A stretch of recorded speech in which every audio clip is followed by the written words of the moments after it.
All right, we're going to discuss it. We're going to discuss gold and precious metals, a little bit of art and collectibles, because I know some of you are thinking, when's he going to talk about gold? All right, here we go. We're going to talk about gold. Slide number 2, investing in precious metals. Gold. You want my gold? Go ahead, buy gold. But as we're going to see, and as we saw way back in chapter 1, it hasn't been the best of investments. There are people who swear by it. In fact, we call them gold bugs. And you know what? Sometimes they're right, but not too often. What is gold?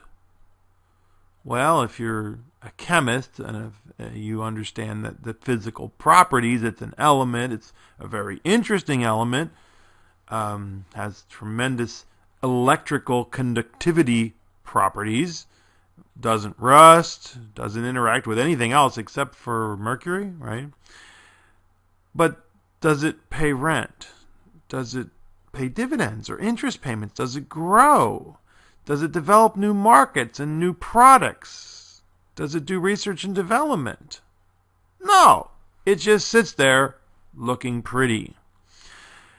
And as we're going to see on the slide that describes how well it's done over the past 200 years, gold does well when people believe the world is going to end. I think J.P. Morgan said it best. Gold is money and nothing else. What is it good for? Well, it really doesn't have that many industrial uses because of its high price. It's extremely useful, as we said, as a conductor of electricity, but there are other materials that can do just as good a job. Maybe not quite, but it's great for your teeth. But they have other materials they can use in your teeth. It's jewelry, obviously, it's very beautiful. But it's money, and that's it. It's nothing else. It's not used for anything else. It's not like oil, which is a very useful commodity, or corn, or soybeans. And one of the biggest problems is, how are you going to store it? Warren Buffett said gold is one of the only things that we dig up on one part of the ground, transport it to another part, one part of the earth from the ground. We dig it up from the ground in one part of the earth, pick it up, transport it to the other side of the earth, bury it, and put an armed guard in front of it. Bullion bars and wafers, they're very expensive, first of all, and where are you going to put them? And there's been instances where people have taken lead, painted it gold, and sold it. The coins are probably the easiest way for you to hold individual gold items, and there are several types. I really think the Canadian maple leaves are the prettiest. The U.S. gold golden eagles are very, very nice. But if you ever have a chance to take a look at the Canadian maple leaf, they're beautiful. Many people will buy gold stocks. Well, that's a stock, folks, and you should have lots of different stocks, just not gold stocks. And now there are mutual funds that will buy gold for you, and they'll bury it in the ground and put an armed guard in front of it. But they're just as, well, maybe not as much as an individual investor, but there have been situations where people have scammed them. Now, silver is actually a more interesting commodity because there are many applications for silver in the industrial world, apart from just jewelry. But the biggest application for silver for decades was film. Those little yellow Kodak boxes, where they're gone, right? How about platinum, palladium, rhodium, and other exotic metals? Well, now here is an issue. Here is an item. These are items that may have a future in the commodities world because of their usage in high technology. One of the most expensive devices in your car, in some cars more expensive than the engine, is the catalytic converter. The catalytic converter is a marvel of technology, folks. In fact, we have California to thank for that because of LA in the 70s. the smog was so bad that obviously something had to be done. And the catalytic converter in your car, after a few minutes, will burn most of the pollutants that were not, most of the unburnt hydrocarbons and unburnt other gases that would have normally gone into the atmosphere. Very important. In fact, when you drive, the first 4 minutes, 3 minutes of your 5 minutes of your driving, you're polluting more than the next 30 minutes. Now, you're always pumping out carbon dioxide, but that's a different issue. What can we say about precious metals? Well, I like to tell people is if you believe that the world economy is going to fall apart anytime soon, put your money here. Exactly. Because then precious metals will be gold. I like Tom Petruno. He used to work for the LA Times, and he still writes for them every once in a while. I don't know what he's doing, because I like reading his stuff. But he said, if your reason for owning gold has something to do with the end of the world as we know it, shotguns and canned food probably would be more practical investments. Exactly. Exactly. If you really believe that this whole system, this technologically based system that we've created for ourselves to feed, clothe, and shelter ourselves, keep ourselves alive, our life support system, if you think it's going to crack apart, fall down, and become nothing, then it ain't going to help you, folks, how much gold you have, or how much shotgun you have, or how much canned food you have. You better get yourself down to Tierra del Fuego and learn to raise goats. You certainly don't want to be in the Northern Hemisphere. And this is where the survivalists, they don't think it through. They just don't understand what calamity if we did have this system fall apart. There are millions of people. How many rounds of ammunition do you have? I have 4,000 rounds of ammunition. Great. Shoot 4,000 people. Now, what are you going to do with the bodies? You got an environmental catastrophe on your hands.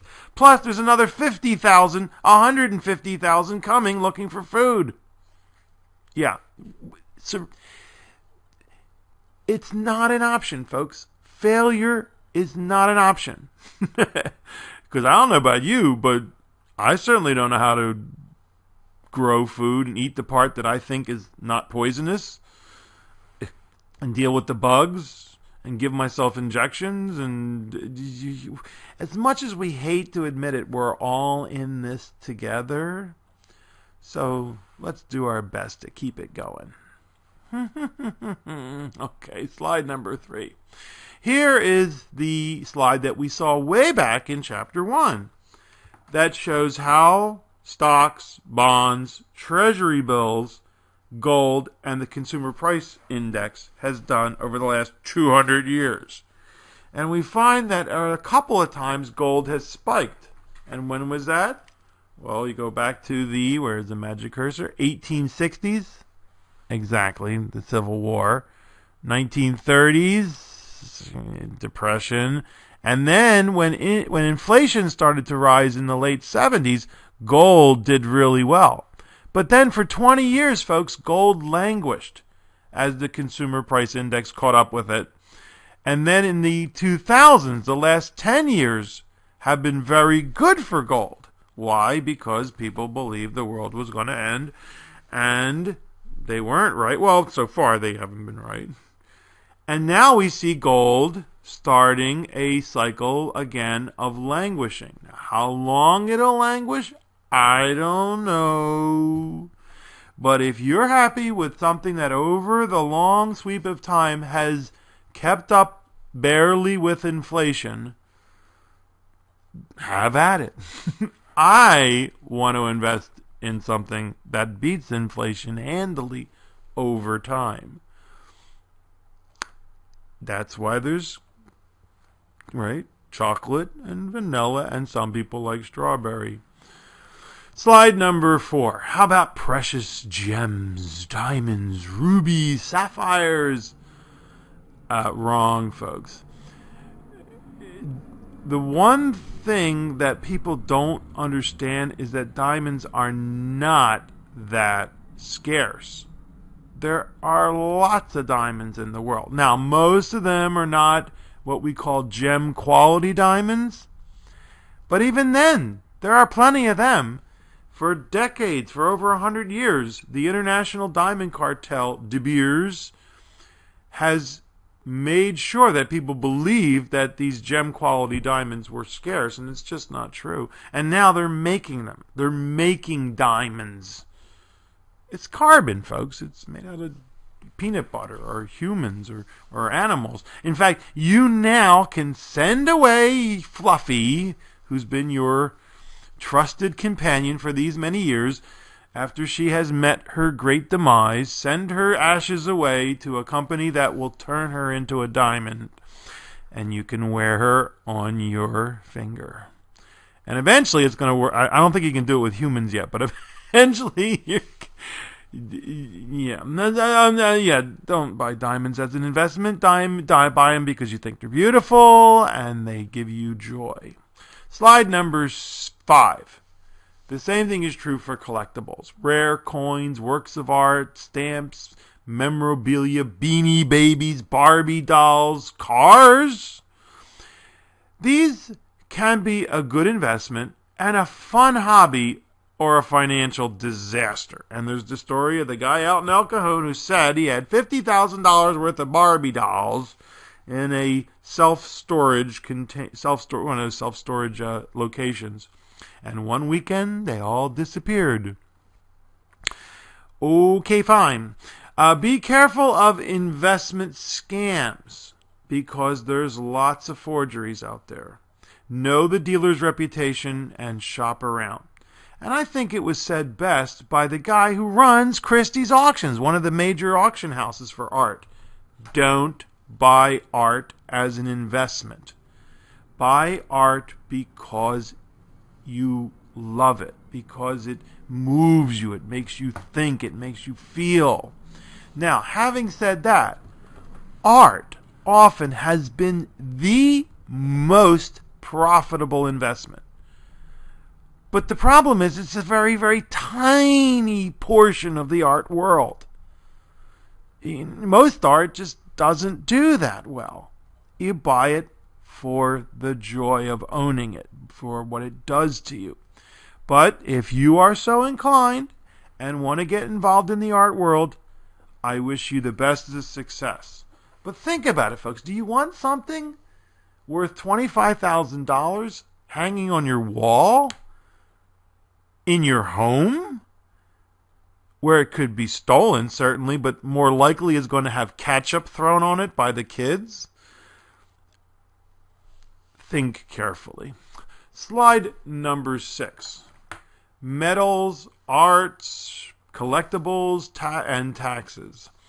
The maximum capital gains tax rate on most all investments, currently 15%. For a few people, it's up to 20%, I think, now. I think they did that in the last go-round. And could be as low as 5%. The gains tax rate on precious metals, art, and collectibles is 28%. And none of these investments are eligible for tax-qualified accounts. Retirement accounts, educational savings accounts. You think the Congress is trying to tell you something? Now, having said that, there is a way that you can put gold coins into an IRA. That's my understanding. I've never done it, but I'm pretty sure there's a way you can hold. They have to be United States Golden Eagles in an IRA. But of course, you can always buy these ETFs that buy gold. But for the most part,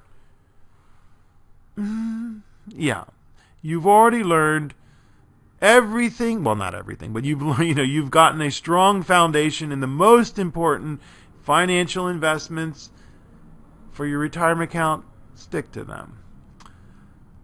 And that is our brief and my opinion, much of it, on precious metals, art, and collectibles.